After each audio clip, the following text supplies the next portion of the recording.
Welcome to the Comedy Punch channel, you freaky funsters. My name's Andy, and over the next few minutes I'm going to be telling you a few jokes in the hope that you'll get a giggle. Now, I'm not saying I'm going to succeed, but I'll give it a go.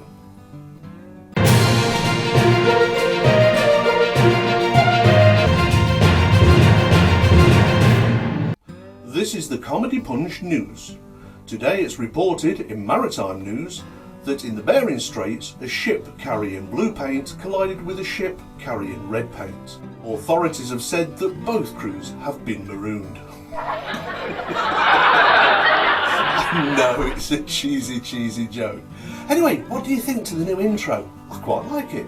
I think it sounds dramatic, but it also sounds a little bit like a newsy thing, so I've just done a few of these news intro bits just for a giggle.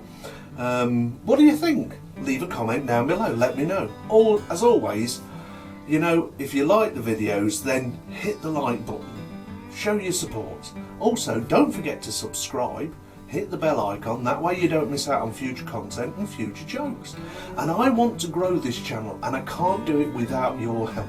So if you are enjoying these videos, if you do think you'll enjoy future videos, hit the subscribe button please. Thank you. So let's carry on with the jokes. There's a teacher trying to install in her young students the idea of a story with moral value, and she tells them a few and then says, this weekend I'd like you to go home, and then on Monday I'd like you to tell me stories that you think have a moral undertone and tell me what the moral is. So the kids go away and they understand their assignment, and come Monday they're back and all eager to tell their stories.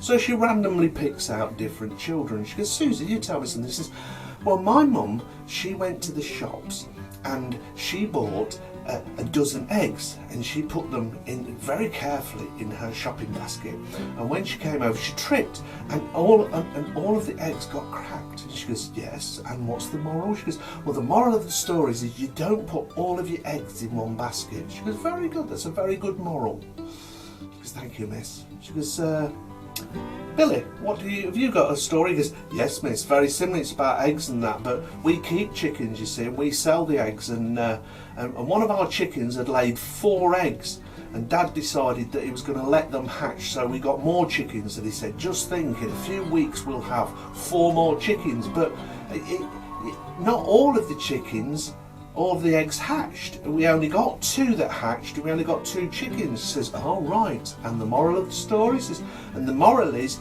you don't count your chickens before they hatch. He goes, very good, that's a very good moral to that story, and something everybody should learn from.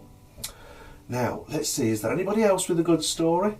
And little Pete is at the back and he puts his hands. She goes, yes, Pete, have you got a story? He goes, I have. He says, and this was told to me by my dad. He says, my dad said to me that his brother, my Uncle Jim, he was in the first Desert Storm miss. He was a fighter pilot, and when he was flying over Iraq, he said his plane got shot and he had to eject. She goes, oh, terrible that is. He goes, I know, but as he's coming down, all he's got in his pocket is half a bottle of whiskey, he's got his machine gun, and he's got his K-knife, you know, the big knife that they use. She says, yeah, I understand. He says, but as he looks down, he sees that he's coming down in enemy territory, and he can see at least 100 Iraqis, and they're going to attack him when he gets on the ground.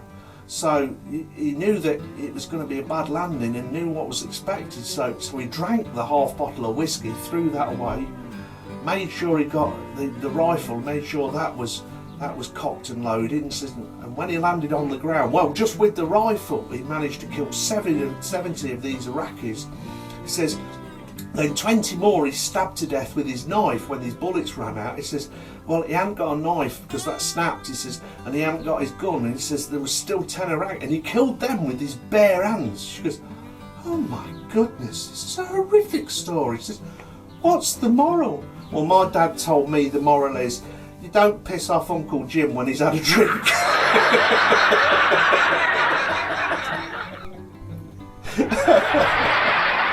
Well, there was a moral. So let's carry on with the jokes. There's a judge presiding over a youngish sort of youth court, and 2 lads have been brought in on possession of marijuana. And the judge says, look, I can go one of 2 ways here. I can give you a custodial order, which will appear on your record. He says, I can give you a probational order that will appear on your permanent record. He says, this is your first offence, lads, so I'm going to give you a break. I want you to go to schools in the next week and convince the pupils at those schools not to do what you did, and that's get involved in drugs. And if you can prove to me that you've had some success in that, I'm going to let you off. So they both go, thank you, Your Honour, and off they go. So a week later, they both come in, and the first one says, I've had some success, Your Honour. He goes, okay, how did you get on? He goes, well, I did a simple diagram, and he holds up a piece of paper, and it's got 2 circles on it, and it's got a large circle, and next to it is the small circle. And he says, I used this diagram in the schools, and I was telling them, this is your brain, the large circle, before you get involved in drugs. He says, but the small circle, that's your brain when you've been involved with drugs. You lose some of your intellect, you lose so much. He says, and I was able to get 30, 40 people to pledge that they never get involved in drugs. And the judge goes, well, that's very commendable. You've done a good job. I think you've fulfilled the remit I gave you, so I'm going to let you go. He goes, thank you, Your Honour.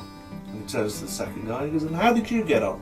He goes, well, I had a lot of success actually. He says, I managed to get the agreement of 250 students in the school I went to, which was pretty much 100%, who promised that weren't going to get involved in drugs in their life. He goes, well, that's amazing. How did you do that? He goes, well, I used a diagram like the second guy.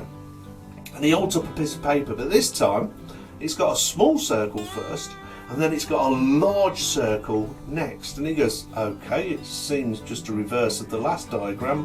What was different? He goes, well, I told them all, and he points to the small circle, this is your arsehole before you go to prison.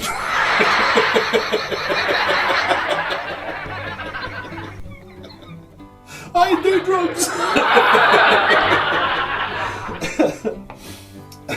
No, I hope you're enjoying these videos. I enjoy making them. I mean, all of this, it looks, wow, it looks what it does. I'm in my shed. Why am I in my shed? Well, it's the only place I can get away that's a little bit of privacy and quiet. You know, in the house, it's noisy. You know, I've got a daughter and a missus, and you know, you're always going to be disturbed. You can't just get on with it. So I thought, where can I go? Well, the garage is full of garage stuff, and in fact this was full of garden stuff, but I managed to move into the garage, clear this out a little bit. I mean, I've still got the lawnmower in here as such like, because I need it in the back garden, but yeah, this is my shed. Listen, see, it's my shed. But it's somewhere where I can get away and, you know, make these videos, and I enjoy making them, and I hope you're enjoying them. And if you are, please, you know, show a bit of support, hit the like button, leave a comment, don't forget to subscribe, the bell icon, all of that good juicy stuff. Just help me out. I want to grow the channel, so subscribe. Anyway, let's carry on with the jokes. There's this young woman, and she's been going out with this lad for a while, and it's come to that time, meet the parents. Well, he's quite well, let's say he comes from the gentry, so she's really nervous about meeting her parents because it's a big manor house they live in with lots of ground, and she's expecting, you know, the sort of place that you see in Downton Abbey. It's not quite that grand, but she's still very, very nervous. So much so that her stomach starts rumbling. So when they sit down for lunch and she starts eating, she thinks, to break wind. Can't do that in front of the parents. So she thinks, well, if I'm just careful like that, do a silent one, they won't notice. So she quietly leans like this, where she just lets out a little silent but deadly. And she instantly sees that the father's nostrils start twitching. And he looks at her and looks down at the dog by her chair, and he goes, Skippy, move! The dog just looks up as if, what? She thinks, oh, brilliant. blame the dog on for the mess, for the smell. I've got away with it. So she carries on eating, and a bit later she's like, oh, I need to do it again. So she quietly lifts the cheek and lets out another tooter, but quiet. Again, the father's nose goes, he looks down at the docky and he says, Skippy, God damn it, move. And she thinks, oh, I've got away with it again. So a little bit later, she does need to go again. So again, she lifts up the cheek and, this time, straight away, the father goes, God damn it, Skippy, move before she craps on you. It wasn't focused. She thought he was blaming the dog, he wasn't. Look, I hope you're all keeping well. This is troubling times. I know people are concerned about not just whether they might contract this horrible, what did somebody call it the other day to me? Kung flu. That was it, kung flu. I liked that, made me laugh. Because that's what we do. We laugh about things that, to be honest with you, we should be afraid of. So we laugh about them because it makes them less scary. So kung flu made me laugh, and I'm passing it on to you. I hope you are keeping well though, and I hope you're staying safe, you and your families. So as always, be happy, be healthy, but above all else, please take care of yourselves, because if you don't, who will? Goodbye now. Oh, this you crazy mother.